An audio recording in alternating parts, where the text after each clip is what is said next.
como você com falou, alguma dificuldade, normal, com algum problema e que decepcionou os sonhos, frustrou aquele sonho do filho, que né? foi que alimentado por tantos anos, né? Pois É é. possível, então, também conseguir esse tipo de superação? Sem sombra de dúvida. O que muitas vezes é necessário, assim, a mente do ser humano não fica tomada pelo problema. Ela fica o tempo todo pensando no que perdeu, no que está ruim, na raiva e na frustração. Então, muitas vezes, sozinha, ela não consegue ter o diálogo interno. Uma parte mais preservada dela mesma, mais madura, fala, hello, né? Regiane, Oleia, ou todos nós. Vamos acordar? Tá bom, que adianta você ficar assim? Isso é um fato, aconteceu. O que você vai fazer de bom e construtivo apesar disso? Então a gente procura às vezes um terapeuta. O terapeuta faz esse trabalho e ajuda a pessoa a fazer esse trabalho, desenvolver essa capacidade. Então, a mente da pessoa não cabe um conteúdo ruim que aconteceu. Uma perda, uma exclusão, uma frustração. Não cabe. Está derramando. Derramando é quando ela fica reclamando, chorando. Não consegue viver mais. Então, ela procura o terapeuta. O terapeuta empresta a mente dele para pensar essa questão. A mente e as emoções, né? E aí, juntos, a gente vai pensando. Aí, o conteúdo cabe na pessoa e também no terapeuta. Ele empresta, aí a pessoa começa, então, a elaborar, a pensar, né? E depois, eu, por exemplo, eu costumo não vender o peixe. Eu ensino a pescar. Então, quem vem para mim, desenvolve essa capacidade. Essa parte mais madura vai crescendo e vai aprender a ter o diálogo interno. Pensar. Qual é a função disso? O que eu posso fazer de melhor com isto que eu tenho? E a gente percebe que a pessoa superou aquele problema ou aquela perda quando ela consegue falar abertamente sobre esse assunto?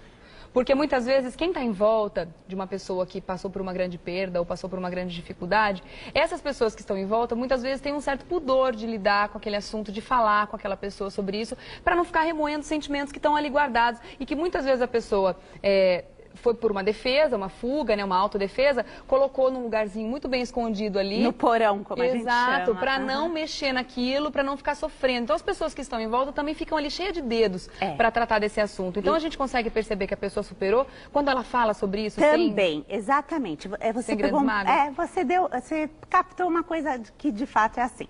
Eu penso assim, quando nós lidamos com alguém que a gente sabe que sofreu um trauma, uma perda, alguma coisa muito grande, que está difícil, nós temos que ter um pouco de semancol, como dizem, né? E esperar a pessoa dar a deixa. Porque às vezes é uma coisa tão grande, que não cabe na mente da própria pessoa. Então, como ela ainda vai lidar com outro, com essa questão? Mas a partir do momento que a pessoa consegue conversar sobre isso, né? Falar, isso já mostra que ela está lidando melhor.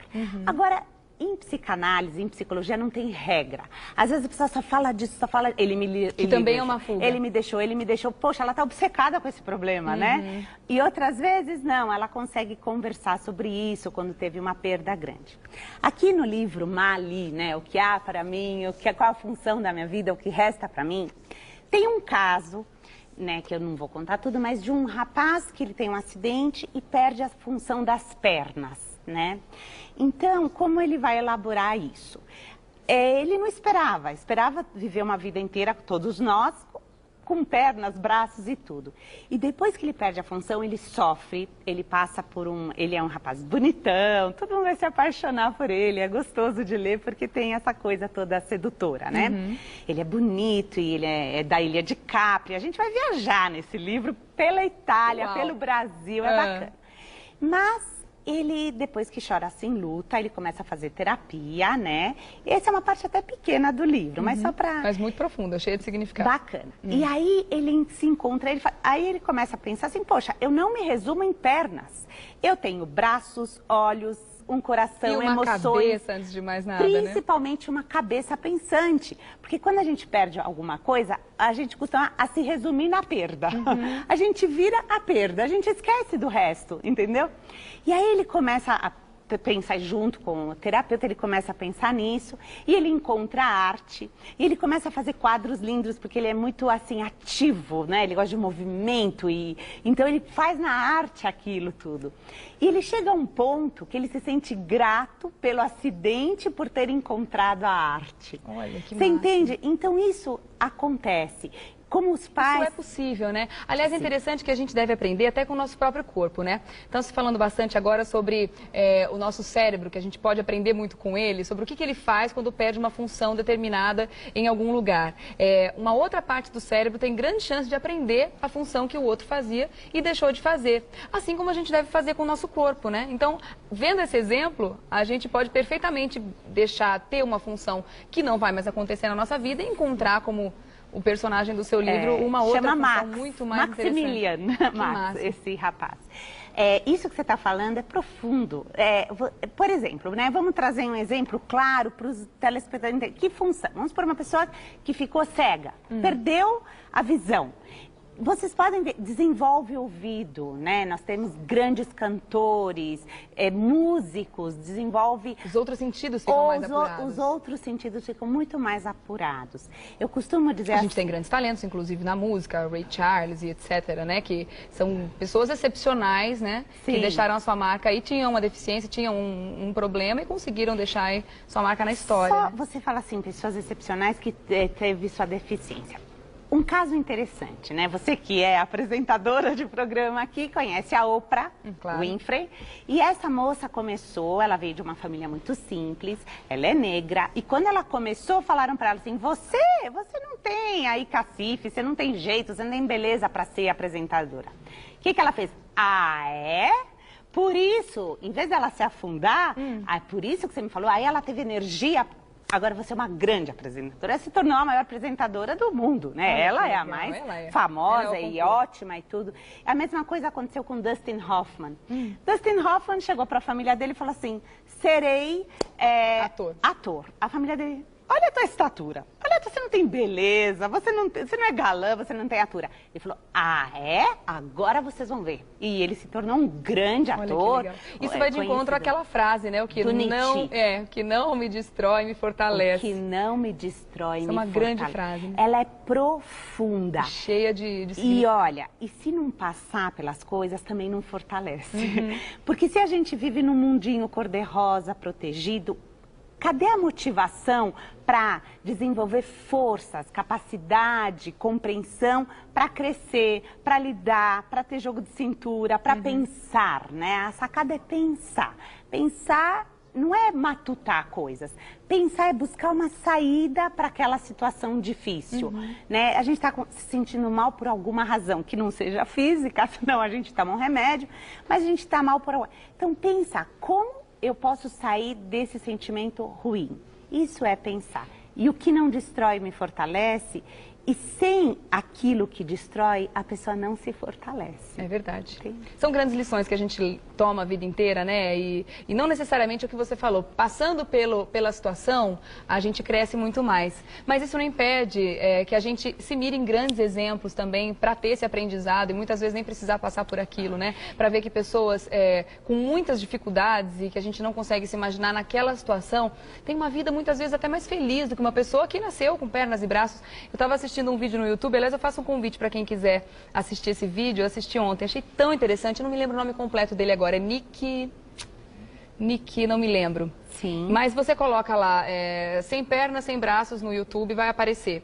Ele não tem as pernas nem os braços e ele dá palestras mundo afora sobre superação. Você assistiu? Sim, o sobrenome é estranho, eu não vou lembrar agora, é um sobrenome que eu não vou conseguir pronunciar eu também aqui. não, senão ia ajudar o público. Ele dá palestras mundo afora, uma cabeça fantástica e as pessoas que ouvem ele falar se emocionam demais, porque falam, meu, eu tô reclamando. E sem sombra de dúvida, ele chegou aí por conta dessas deficiências. O que Nietzsche falou é profundo, o que não me destrói me fortalece. Nós que temos braços, não damos palestras por aí, não estamos agitando multidões e não temos o que falar. Isso é profundo. Então, às vezes você diz assim, tá, então eu preciso sofrer para crescer? E se eu preciso sofrer? Então não faz sentido. Por isso, assim, os livros são grandes companheiros. Quando a gente lê um livro, a gente se envolve com a história e vive as coisas do personagem, as situações, né, do personagem. E a gente não esquece nunca mais, né? Como se a gente tivesse vivido aquilo junto com o livro. Por isso, tudo que a gente tem que sentir o que pensa e pensar no que sente. Não ficar raso, oco, vazio. E perguntar, qual é o significado da minha vida, ou disso que está me acontecendo, qual é a função disso, que de melhor eu posso fazer com isso? E olhar para cima, olha eu aqui, que nem uma boba, por exemplo, chorando, me lastimando, remoendo. Isso é nosso lado masoquista. Isso é também interessante. Do mesmo jeito que todos nós temos inveja, porque somos humanos, todos nós temos todas as características humanas. Então, quando a gente fica, não dorme à noite pensando, ela me fez aquilo, ele me falou aquilo, e fica remoendo, é a nossa parte masoquista. E saber disso é um segredo para a gente se libertar. Opa, eu tô aqui masoquista, tem um prazer lá. Se coloca como vítima do mundo, né? Tirou daqui, é isso aí. Então, vamos fazer o seguinte, gente, vamos deixar aqui uma proposta para 2012, conversar consigo mesmo, tentar entender, né, quais são os problemas que estão aí afligindo, que não estão deixando você crescer, tentar superar tudo isso, né, desde os sentimentos mais comuns, os mais simples, até um grande problema. Muita gente pode pensar, mas você está falando isso, você não está se colocando como vítima porque você não passou por uma grande provação, ainda você não sabe como é estar no meu lugar. É muito difícil. A gente não duvida disso, realmente é muito difícil, né, mas eu acho que isso que você falou é de extrema importância. Perguntar por que isso aconteceu na minha vida, qual é a função que esse acontecimento tem na minha vida, qual é o aprendizado que eu tenho que tirar disso. O que de bom eu posso fazer com isso? Tem gente que sabe a arte de pegar o mal do bom, mas a verdadeira arte da vida é pegar o bom do mal. Tudo tem bom e mal. Então é buscar o que tem de bom nisso, né? Até uma criança que nasce com uma deficiência, até perder as pernas, que nem o caso do rapaz do livro, ou esse que você conta que perdeu braços e pernas. Eu acho que ele já nasceu assim. Ou aquele que muita gente vem sofrendo porque o namorado, a namorada não o deseja mais. Então, opa, se ele não te quer mais, é duro. Faça o luto, chore. Mas dê graças a Deus que ele te libertou dele mesmo, né? Se ele te quer, então para você levar a sua vida como você deve levar, com mais alegria, né? É isso aí, gente. Aliás, fica uma grande dica de leitura para você começar 2012 já com grandes aprendizados aí, né? Com grandes companheiros, como você falou. O livro é um grande companheiro. Mali é o livro de uma menina que passa por diferentes situações. Depois tem o Pietro na Itália, tem mistério, tem ação, o livro Pedala. E esse livro eu trouxe de presente para você. Muito obrigada, pode ter certeza que vai estar na minha cabeceira a partir de hoje. Espetáculo, obrigada. E ninguém mais me fala, oi Leia, tudo bem? As pessoas falam assim, não consigo parar de ler, eu tô apaixonada pelo Pietro, é assim. Que bom, imagino que esse é o grande reconhecimento também de ter feito uma obra como essa, né? Então é isso, Leia Michel, muito obrigada. Eu vou deixar também aqui o seu blog para o pessoal fazer contato com você. psicologaresponde.wordpress, com 2 S, wordpress.com.br. Regiane, uma última palavra. Gente, o livro tá na venda na Livraria da Vila, foi o 7º mais vendido nas 2 semanas atrás. Parabéns. E também pelo site Primavera Editorial, vocês encontram em outras livrarias pelo Brasil. Tá dado o recado, e esse aqui é meu. Muito obrigada, Leia. Como eu já falei, um ótimo 2012. Pra você também. A gente se vê em outras oportunidades. Muito obrigada. Volte sempre ao programa. Sim. Papo sempre muito gostoso com a Leia, né? Eu vou passar aqui por trás, porque falando em bater papo,